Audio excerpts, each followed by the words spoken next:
నమస్కారం. ADB news కి స్వాగతం. ముందుగా ముఖ్యాంశాలు. అర్హులైన ప్రతి ఒక్కరికి సంక్షేమ పథకాల ఫలాలు. మంత్రి జూపల్లి కృష్ణారావు స్పష్టీకరణ. జిల్లాలో పలు అభివృద్ధి పనులు ప్రారంభం.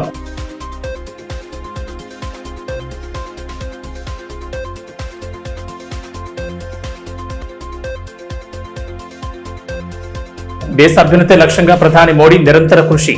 ప్రజాహితమే ధ్యేయంగా పాటుపడుతున్నారని ఎంపీ గోడం నగేష్ వెల్లడి. దేశాన్ని అన్ని రంగాల్లో ముందుకు నడిపిస్తున్నారన్న ఎమ్మెల్యే పాయల్ శంకర్. ఆదివాసీల ఆచార సంప్రదాయాలు దేశానికి ఆదర్శమని, ప్రభుత్వ సంక్షేమ పథకాల ఫలాలు అర్హులైన ప్రతి కుటుంబానికి అందేలా చర్యలు తీసుకుంటున్నామని రాష్ట్ర ఎక్సైజ్ ప్రొహిబిషన్ శాఖ మంత్రి, జిల్లా ఇన్ఛార్జ్ మంత్రి జూపల్లి కృష్ణారావు అన్నారు.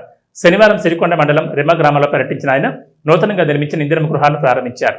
లబ్ధిదారులు నైతం కవిత, సోము, తొడసం సుదర్శన్, మధుబాయ్, సీతాబాయ్, దేవురావు కుటుంబాలకు చెందిన నూతన గృహాలను మంత్రి పరిశీలించి ప్రభుత్వ సహాయంతో సొంతింటి కల నెరవేరడం సంతోషకరమని పేర్కొన్నారు.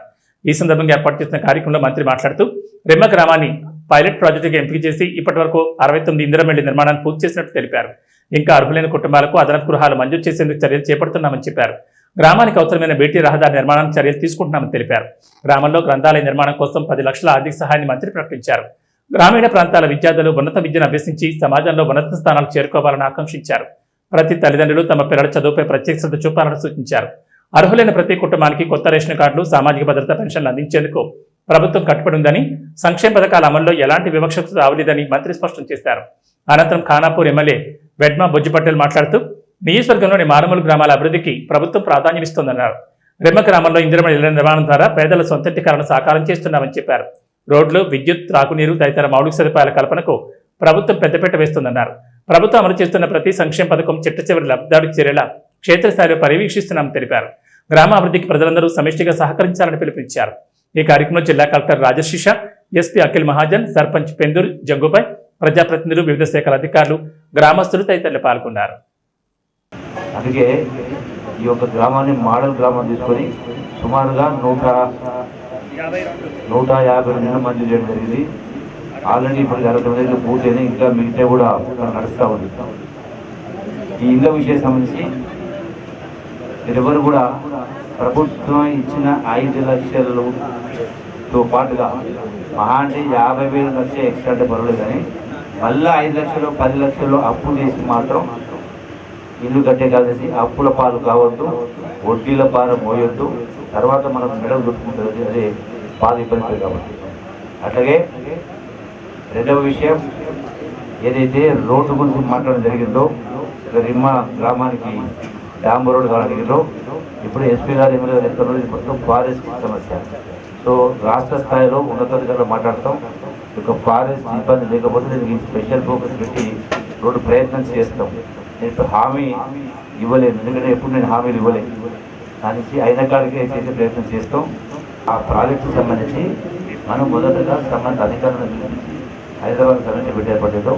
నెక్స్ట్ విజిట్లో కలెక్టర్ ఆఫీసర్ కూడా అధికారులు తీసుకొని ఏం చేయగలుగుతుందిగా కమిటీ పెట్టేది అవసరమైతే అదనంగా స్పెషల్. ఎందుకంటే ఆదివాసీలు కూడాలి, ఆదిలాబాద్ అంటేనే ఆదివాసీలు అభివృద్ధి నోచుకోని ప్రాంతాలు, బీదలు, పేదరికం ఉన్నారు కాబట్టి దానికి స్పెషల్ ఫోకస్ పెట్టి అదనంగా నిధులు కావాలంటే ఇరిగేషన్ మంత్రి ఉత్తమ్ కుమార్ గారు గౌరవ ముఖ్యమంత్రితో మాట్లాడి మనం ఏమాత్రం అవసరం చేసే ప్రయత్నం చేద్దాం.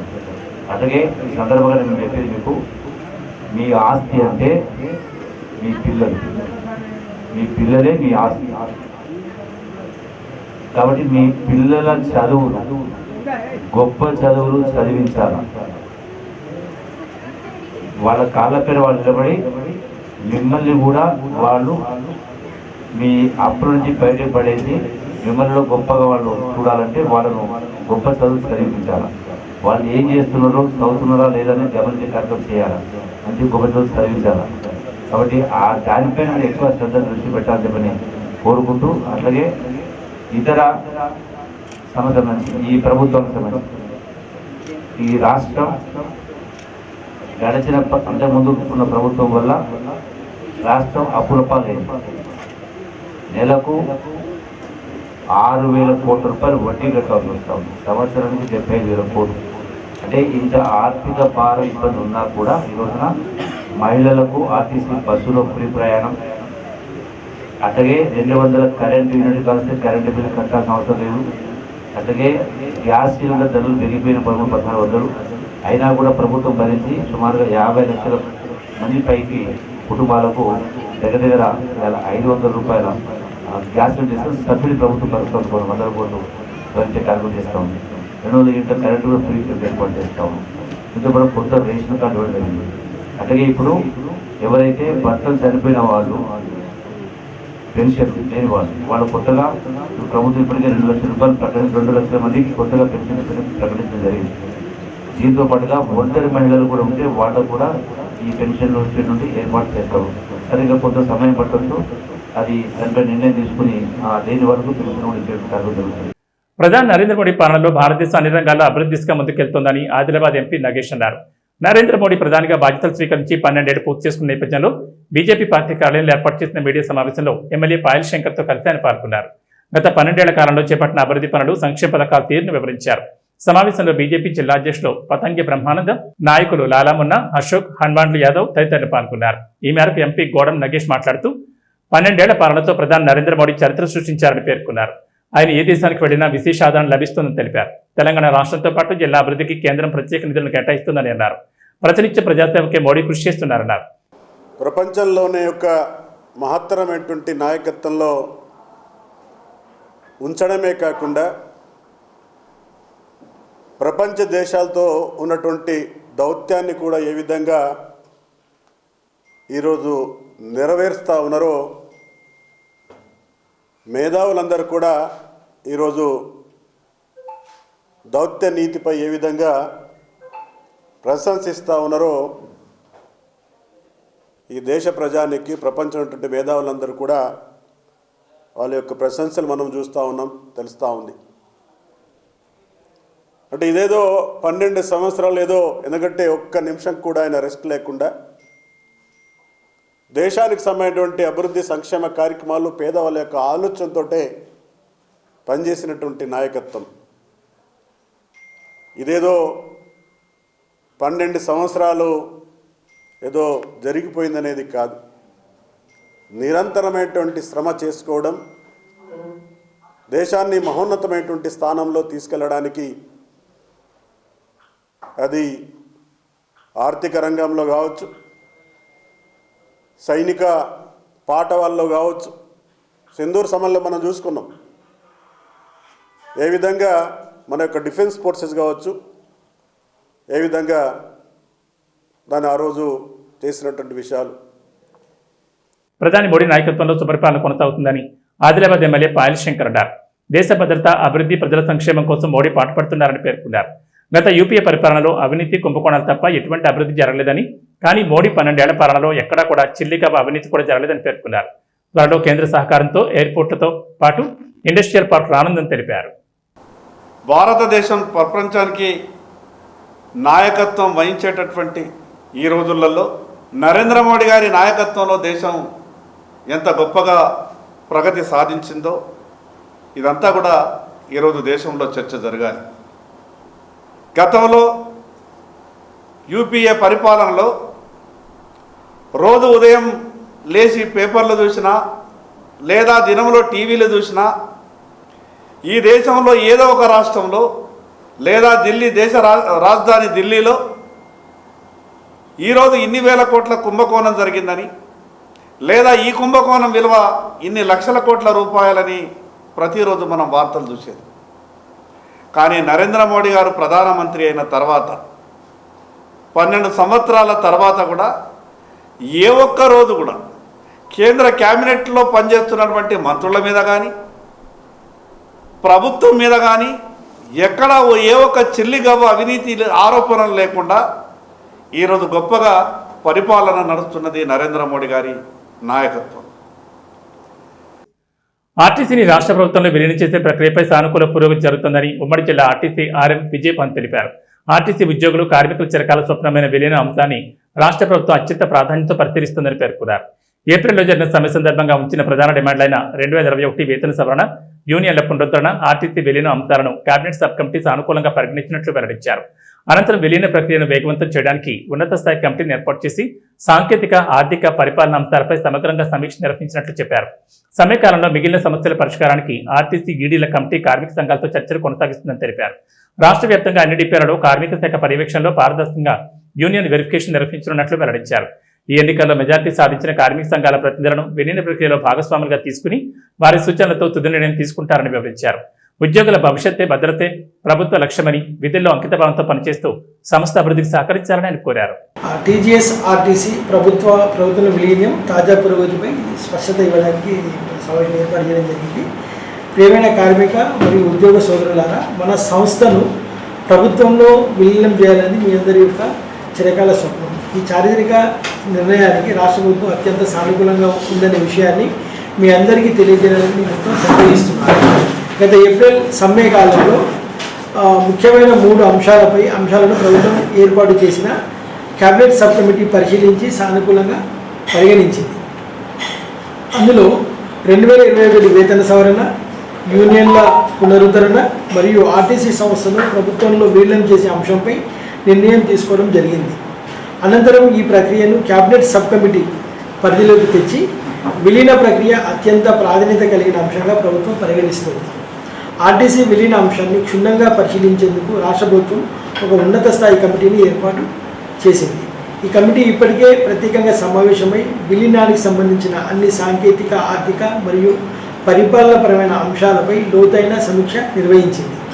అదేవిధంగా సమ్మెకాలంలో మిగిలిన డిమాండ్లపై ఆర్టీసీ, ఈడీల కమిటీ కార్మిక సంఘాలతో చర్చలు జరుపుతుంది.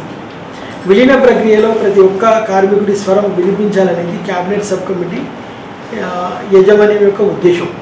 త్వరలో రాష్ట్రంలోని అన్ని డిపోలలో కార్మిక శాఖ పర్యవేక్షణలో అత్యంత పారదర్శక పద్ధతిలో యూనియన్ వెరిఫికేషన్ ప్రక్రియను నిర్వహించడానికి తగిన చర్యలు తీసుకుంటున్నాము.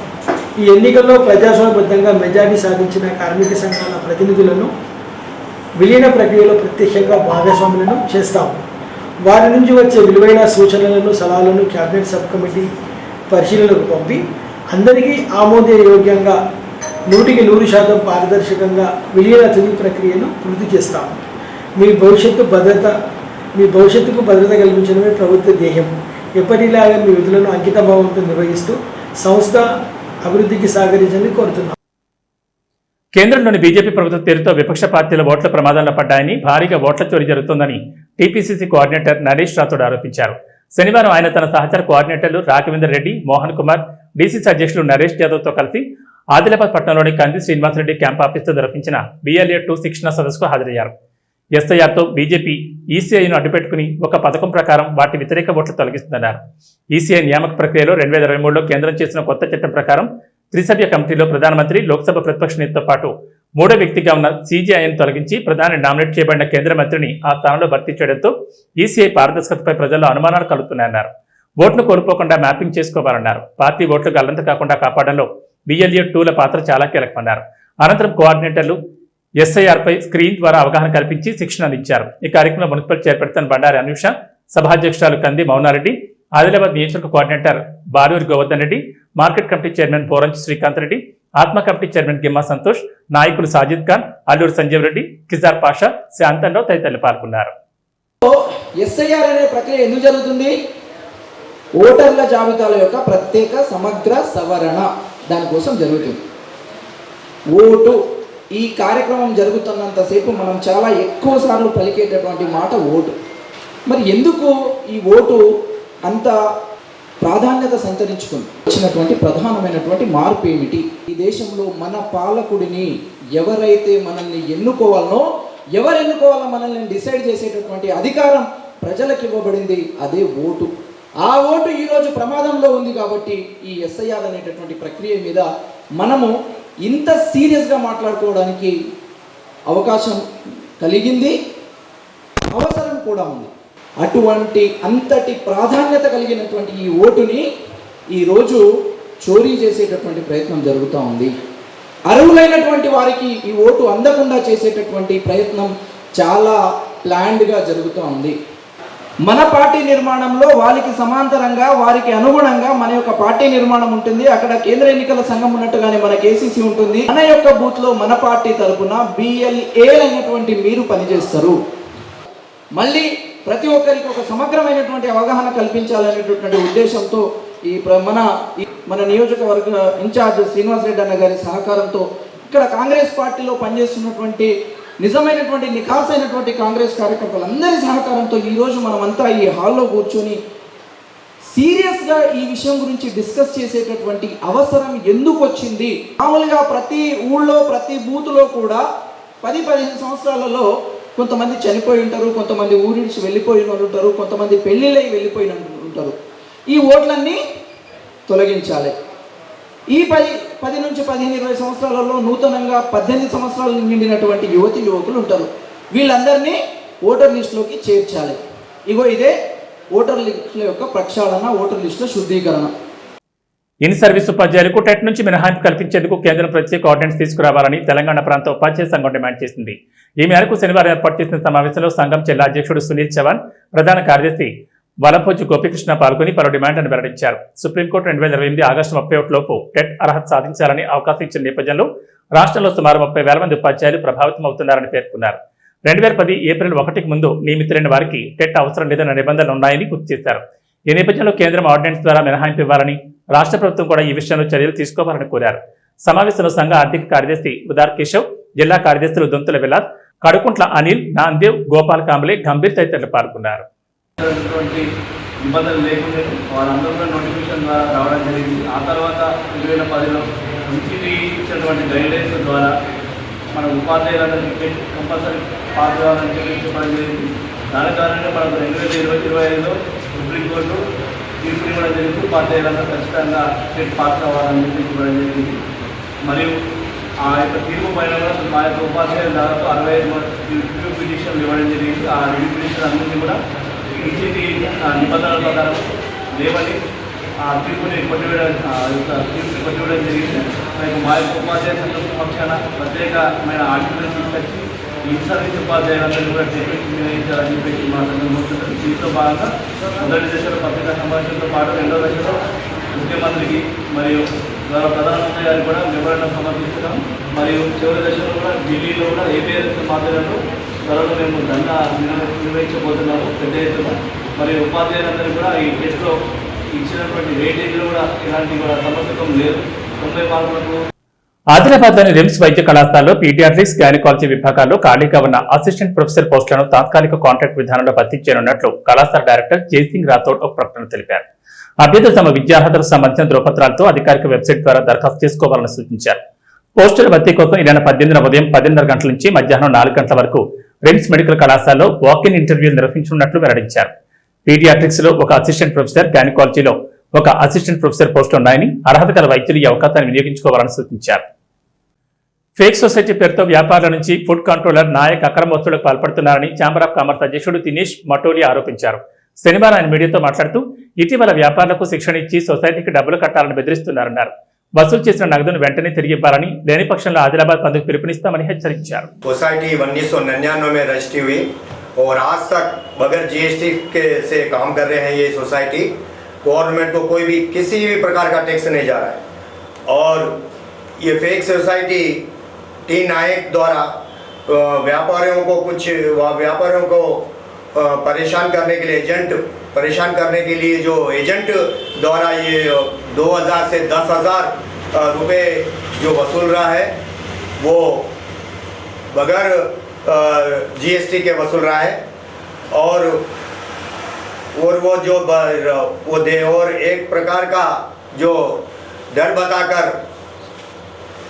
होटलों में और डर बताकर जो परसों जो ट्रेनिंग दिया एक प्राइवेट होटल में 2 घंटे का ट्रेनिंग देकर उन्होंने स्पीच में एक बात बोली कि जो भी ट्रेनिंग लेगा सर्टिफिकेट रहेगा उनके पास कोई समस्या नहीं रहेगी। अगर जो ट्रेनिंग नहीं लेगा उनके पास हम राइट्स करने का हमें पूरा अधिकार है। ये मैं आपको वीडियो बताऊंगा। ओपन ही धमकी दे रहा है कि वो इस तरह से कंपलसरी ये सोसाइटी को 2 से 10,000 रुपये देना है बोल के बता रहा है। భీంపూర్ మండలంలోని సావర్కం నుంచి నిపాని వరకు రోడ్డు పనులు 4 ఏళ్ల క్రితం ప్రారంభమైనప్పటికీ 2 ఏళ్ల క్రితమే నిలిచిపోయాయి. పనులు చేపట్టిన కాంట్రాక్టర్ గత ఏడాది గుండెపోటుతో మరణించారు. ఇదిలా ఉంటే వర్షాలు కురిసిన ప్రతిసారి రోడ్డంతా చిత్తడిగా మారుతోంది. దీంతో ప్రయాణికులు తీవ్ర ఇబ్బందులు పడుతున్నారు. శుక్రవారం రాత్రి కురిసిన వర్షానికి సైతం విధులు ముగించుకుని ఇంటికి వెళుతున్న 2 పోలీసులు బురదలో జారిపడ్డారు. గతంలోనే మండల ప్రజలు వర్షాకాలం ఇబ్బందులు లేకుండా చూడాలని నాయకులను అధికారులను కోరారు. అయినా సమస్య పరిష్కారం కాకపోగా రోజురోజుకి తీవ్రమవుతుండటంతో స్థానికులు ఆందోళన వ్యక్తం చేస్తున్నారు. నాయకులను రోడ్డు సమస్యపై ప్రశ్నిస్తే కాంట్రాక్టర్నే సాకు చూపిస్తూ వస్తున్నారని ప్రజలు మండిపడుతున్నారు. కాంట్రాక్టర్లకు బిల్లులు చెల్లిస్తే వసూలు చేయరా అంటూ అసహనం వ్యక్తం చేస్తున్నారు. 7-8 సంవత్సరాలుగా రోడ్డు సమస్య ఇబ్బందులు పడుతున్నా ఎందుకు సమస్య పరిష్కరించలేకపోతున్నారని ప్రశ్నిస్తున్నారు. ఇది రోడ్డుతోని భీంపూర్ మండలం పోయే రోడ్ ఇది. ఈ రోడ్డుతోని బాగా ఇబ్బంది అయింది. ఇక్కడ భీంపూర్ మండల పోలీస్ స్టేషన్ ఉంది. పోలీసులు పడ్డలు, మండల ఆఫీసర్లు పడ్డలు. ఇది రాజకీయ నాయకుల నిర్లక్ష్యంతోనే ఇట్లా నడుస్తున్నది. ఇప్పుడు కాంట్రాక్టర్ తప్పు అని అంటున్నాడు. కాంట్రాక్టర్ తప్పు ఎట్లయితుంది? కాంట్రాక్టర్కు డబ్బులు రిలీజ్ అయినాక కాంట్రాక్టర్ పని ఎందుకు చేయడు? ఈ ప్రభుత్వంతోనే ఇట్లా ఇబ్బంది అయ్యి ఇది ఇక్కడ నుంచి కరీంనగర్ వరకు ఉన్న రోడ్ ఇది. ఇప్పుడు ఈ మార్గ మధ్యంలో ఆపేసి దీన్ని మొరమేసి వర్షం పడ్డానికి దానికి ప్రాబ్లం అవుతున్నది. జారి పడుతున్నారు. మళ్ళీ ఎండ కొడితేనేమో మొత్తం డస్టులు వేస్తున్నది. ఏదైనా పెద్ద వెహికల్ వెనుక పోవస్తలేదు, అట్లా పడుతున్నారు. దీంతో పెద్ద బాగా ఇబ్బంది అయిపోయింది. కొంచెము అది గవర్నమెంట్ వాళ్ళు కొంచెం దీన్ని దృష్టికి తీసుకొని దీన్ని కొంచెం ఏదన్నా ఒకటి దీన్ని మార్గం ఏదైనా ఇది చేయాలన్నట్టు కొంచెం మాకు అది అభిప్రాయం ఉన్నది. మేము చేనులోళ్ళం కూడా బాగా ఇబ్బంది పడుతున్నాము దుబ్బతోని. ఆడోళ్ళు దుబ్బకు అసలేరు చేనులకు, కైకిల కోసం కానీ దేనికోసం అన్నా కానీ అట్లా బాగా ప్రాబ్లం అవుతున్నది. భీంపూర్ మండలం సావర్క నుంచి నిస్తాని వరకు రోడ్డంతా బురదమయంగా మారి ప్రయాణికులు ఇబ్బందులు పడుతున్న నేపథ్యంలో తాత్కాలికంగా కంకర్ డస్ట్ ను బోత్ ఎమ్మెల్యే అనిల్ యాదవ్ చొరవతో వేస్తున్నారు. గతంలో మండల వాసులు ఎమ్మెల్యేను కలిసి సమస్యను వివరించారు. శుక్రవారం కురిసిన వర్షానికి ఇబ్బందులు పడ్డ మండల వాసుల విషయం తెలుసుకున్న ఎమ్మెల్యే తగు చర్యలు చేపట్టారు. ఈ సందర్భంగా ఎమ్మెల్యే మాట్లాడుతూ రోడ్డు నిర్మాణ పనులు వెంటనే పూర్తి చేసేలా కృషి చేస్తారన్నారు.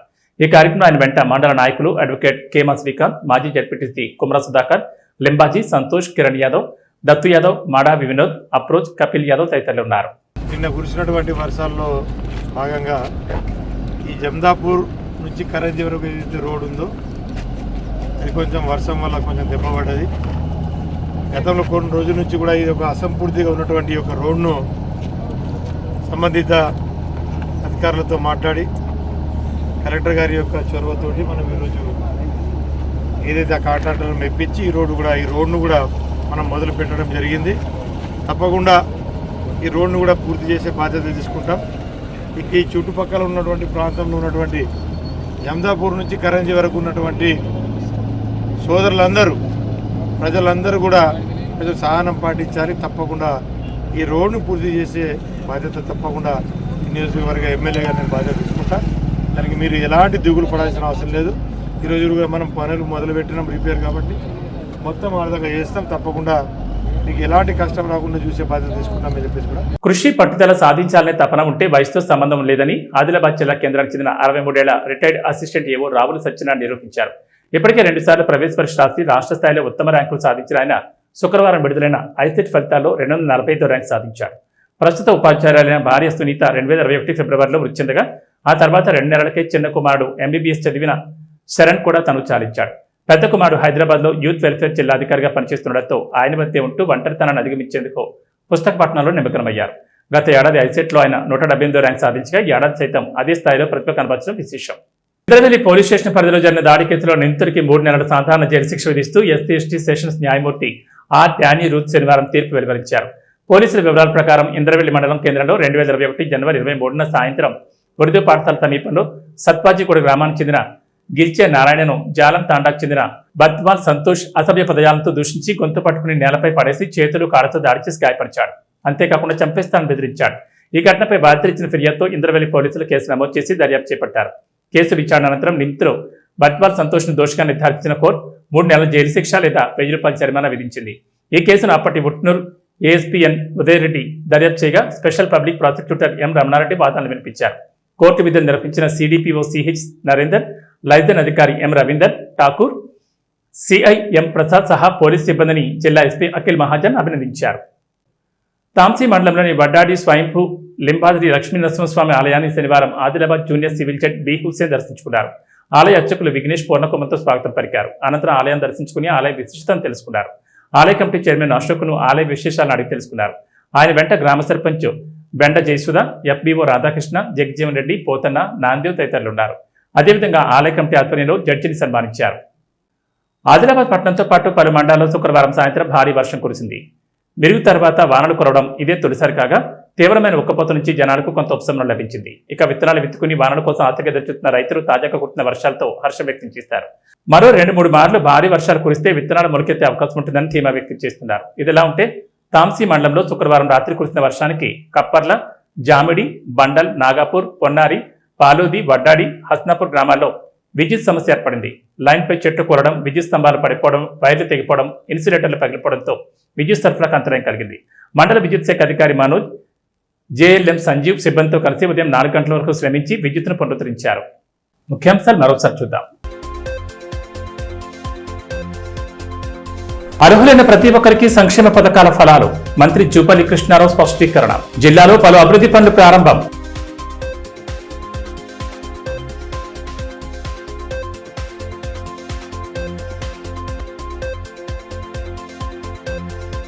దేశ అభ్యున్నతే లక్ష్యంగా ప్రధాని మోడీ నిరంతర కృషి. ప్రజాహితమే ధ్యేయంగా పాటుపడుతున్నారని ఎంపీ గోడం నగేష్ వెల్లడి. దేశాన్ని అన్ని రంగాల్లో ముందుకు నడిపిస్తున్నారన్న ఎమ్మెల్యే పాయల్ శంకర్. ఇవి ఈనాటి వార్తలు. చూస్తూనే ఉండండి ఏడీపీ న్యూస్.